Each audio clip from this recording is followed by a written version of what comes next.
Merci Fatima. Maillot bi dama ko sol. Comme nous avons un président qui ne sauve pas ses soldats en otage dans un autre pays et qui se permet des émissions. Man ma sol lii. Pour apporter mon soutien d'abord à la famille de ces Sénégalais en otage au Maroc. Mais tu le fais en retard, hein? Waaw, il a déjà fait. Je l'ai déjà fait avant ton arrivée dans l'émission. Il va apporter de maillot. C'est le président, il n'est pas parti les sauver. Mais malheureusement, c'est un président sans portefeuille. Sans portefeuille. waaw mais c'est un président. Président def na lu mën de plaidoyer na fépp. moo tax ma sol maillot bi pour vraiment wax parents yi ne. kon xam ngeen ni am ngeen nit ku am fit. ndax nit bu sañee dépassé Mauritanie jéggi Mali jéggi Niger jéggi Nigéria jéggi Maroc dem attaquer Donald Trump mi nga xam ne mooy Amérique xanaa war na mën a dem sauver seeni doom yi nga xam ne jàpp nañ leen fële ca Marocains yi fii ni tout kon Ousmane moom moo leen faalewul rek parce que il a les moyens il a le courage donc de s'en prendre au Maroc pour libérer nos enfants ndax ku sañ a attaquer bukki wala gaynde war na mën a attaquer muus man loolu laa yaakaar ah voilà. Qui peut le plus peut le moins. Qui peut le plus peut le moins. Donc loolu message boobu laa indaale woon tey donc di masa parents aux citoyens ñooñu nga xam ne jàpp nañu leen fële ca Maroc. Alors maintenant Fatima, cette question que tu as lancée surtout tu as bien fait de évoquer le fait que ñu dañuy produire pétrole ak gaz xam nga ñii dañoo nekk ci tàppale loolu mooy dëgg tàppale pour plusieurs raisons ndax nag nit xëyul nii rek dugg président de la république da ngay am parcours ñoom ñoo ñu doon wax ne l'acteur politique majeur fu ñu koy ràññee ci ñaar la maanaam ci discours am ak parcours am ñoo ñu wax ne Ousmane Sonko dafa xarañ lool dafa aay Macky Sall aayul Abdourahmane Diouf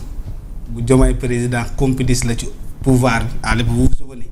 képp ku commencé jóg rek Ousmane Sonko dal sa kaw waa Pastef de communication de diabolisation boo xam ne da lay détruire mais finalement personne ne pouvait exister devant Ousmane Sonko. Décrédibiliser la. Décrédibiliser ñëpp ne ñoom ñoo man ñoo jàng ñoo am 4000 cadres tous les universités doon leen dimbali ci loolu donc Felwine Sarr tey maa ngi gis ne nee na dette bi moo tax économie bi xaw a sooxee fii ci réew mi. donc Bougar Diouf gaa yooyu yëpp ñoom Boris sa waroon lool ci bind ay communiqué di leen dimbali donc ñu jàpp ne donc la crème de ce pays là était avec l'opposition sénégalaise dont Ousmane Sonko était le chef. Alors Ousmane moomu moo ñu wax ni itam réew mi ñun soxlawuñu sax d'ailleurs pétrole ak gaz parce que à l'époque il y avait pas de production on ne produisait pas qu'on avait suffisamment de ressources réew mi dëkk bu ndaw la woon kon am nañu 4 millions de terres arables. nawet baa ngi nii jeex na benn hectare de blé de maïs de riz Pastef avec sa technique sa stratégie de gouvernance produire ko wala yéen gis ngeen ko quelque part personne ne l'a vu nulle part donc on a des possibilités de se développer de se nourrir ici de faire une bonne économie de faire une croissance économique d'enrichir ce pays sans pourtant dépendre des autres kon comme lan moo xew ci diggante bi ba ñun guerre bi nga xam ne elle se passe à des milliers de kilomètres de chez nous mu ñuy impact Ousmane moo waxoon ne ñun am nañu géej goo xam ne riche na richaay boo xam ne boo fi jëlee européens yi tubaab yi ak chinois yi dëkk bi dina bëri jën dëkk bu bëri jën nag warul pauvre dina bëri jën ba dañuy wër di ko maye parce que tout simplement doo gis ku ko jënd. Il nous a fait tous ces discours là que nous avons de l'or am nañu phosphate am nañu fer nous avons le Falémé nous avons partout nous avons de l'eau 4 milliards de mètres cubes d'eau la ñuy perdre chaque jour il faut juste nga valoriser ko pour développer ce pays sans pour autant dépendre donc des bailleurs financiers. Alors une guerre qui se passe entre l'Amérique ak l'Iran comment est-ce que cela peut impacter notre économie mais en même temps Fatima par chance Macky Sall dem wër pétrole ba gis ko andi ay partenaires ba ñu d'accord ñu signer ay contrats ñooñu ñëw commencer l'exploitation installer les plateformes pétrolières quelque chose de très complexe parce que ce n'est pas ci continent bi c'est en milieu maritime à l'intérieur de la mer installer la des installations complexes ba tey production bi commencé yow nga yor réew buy produire pétrole di ko jaay tey nga commencé di jooy di tàppale di naan nit ñi difficulté yi c'est lié à une guerre qui se passe en Iran où les bombardements sont orientés vers le soleil levant maanaam fu naaj bi di yeewoo Iran buy bombardé foofu la féetale di dem y a rien qui tourne vers nous on est très loin de cette guerre là tey nga bëgg a lay ne yow guerre boobu moo tax fan yi di ñëw muy metti du dëgg sénégalais yi la ñuy nax la vérité c'est quoi c'est que c'est des gens incompétents qui n'ont pas de programme qui n'ont pas de vision qui n'ont rien du tout la vérité c'est Bamba Cissé mooy défendre son client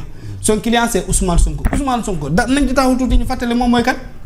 xam nga léeg-léeg ñu tooñ président Bassirou Diomaye Faye j'aime le rappeler président Bassirou Diomaye Faye musul am programme c'est ça la vérité musul bind livre solution c'est ça la vérité musul am programme de campagne loolu mooy dëgg musul wax sénégalais yi ne man damaa bëgg a nekk président de la république moo dem ci campagne taxaw ne Ousmane Sonko yaa suñu candidat amul numéro 1 amul numéro 2 Birame Souleye taxaw ne yow ku la bañ du ñëndu ndax yaa di bakken xam nga loolu fii lañ fekk Ousmane Sonko moo bind lépp teg Diomaye bu mu faloo comme amul programme amul vision xamul dara ci état waaye ki am livre solution am livre programme de campagne bind sur le pétrole bu ñu exploité nii bind sur le gaz wax la compétence qu'il détient en ses mains la capacité qu'il a de développer ce pays là sans pour autant compter sur les autres Diomaye woo ko ne ko sëñ bi ñëwal léegi yow yaa nekk premier ministre fii la baaxee ñu fàttali la mooy rôle premier ministre mooy lan président mooy am vision n'est-ce pas moom mooy liggéey en coordonnant avec le gouvernement à la matérialisation de cette vision du président de la République mais le contexte du Sénégal c'est que le premier ministre matérialise sa propre vision je sais pas si je me fais comprendre moom moo am vision bi moom lañ ko dénkaat livre bu ma bind lañ ko delloo programme bu mu am lañ ko delloo Bassirou Diomaye Faye croiser les bras ne yaa am gis-gis bi yaa am xam-xam bi yaa am livre programme delloo naa la ko léegi matérialiser léegi nga toog 2 ans defoo dara Bamba Cissé mi nga xam ne lay rek la xam layal Ousmane Sonko rek la man bu ñu ko xamee ba léegi loolu lay layal mu dem ci Touba fa la xaw ma teewoon day layal Ousmane Sonko bëgg wax sénégalais yi ne way guerre moo am moo tax dëkk bi day metti bu amul leen guerre sax Sénégal day metti ndax mënuñu loolu mooy dëgg même s'il n'y avait pas de guerre parce que ils n'ont pas de vision ils n'ont pas de programme ils ne savent pas quoi faire ils sont têtus et ils n'écoutent personne c'est ça les difficultés qui font qu'aujourd'hui le Sénégal ne marche pas ils n'écoutent personne on pouvoir ban yow nee nañ la dette cachée amul ngay continuer dette cachée am na yow tu vas tirer sur Donald Trump moo xam ne Maduro la fekk dëkkam ne ko cappat yóbbu kenn xamul xew personne n'a bougé toi tu vas tirer ce pays là dans un contexte où on a besoin de s'ouvrir au monde de créer des amitiés de lier de nouvelles relations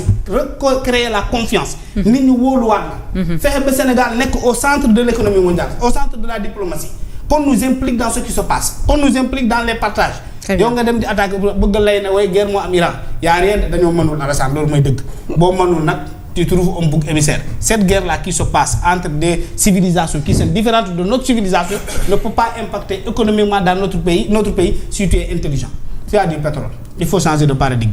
fexe ba créer pétrole bii nga koy changer fii tu commences à financer tout mais le gouvernement c'est anticipé guerre bi ni kan moo ko yëgul woon y a de cela 3 ans kan moo yëgul ne Iran wala Israël wala Palestine dañuy entrer en guerre y a de cela 3 ans boobu ñoom falewuñu tous les hommes intelligents savaient que le Moyen-Orient l'Europe allait entrer en guerre. Il fallait donc se préparer à cela, anticiper, commencer à changer la relation que nous avons avec le pétrole, la manière dont nous vendons le pétrole, commencer à produire ici, transformer ici, ensuite vendre. Loolu mooy dëgg mais nga toog yow yor pétrole bëgg a wax ne pétrole bi nga xam ne moom mooy jaar et puis ñaata pour cent nga wax 4% xaw ma 25%. 20%. loolu nga xam ne pratiquement ce n'est rien du tout dans les flux du pétrole au niveau mondial. L'Amérique n'est même pas utiliser ce pétrole là et ils peuvent continuer à vivre yow nga yor pétrole on a un continent qui est plein de pétrole nga war a réfléchir comment redynamiser changer le marché commencer à vendre en Afrique. Avec les Africains, développer le pétrole à partir du sud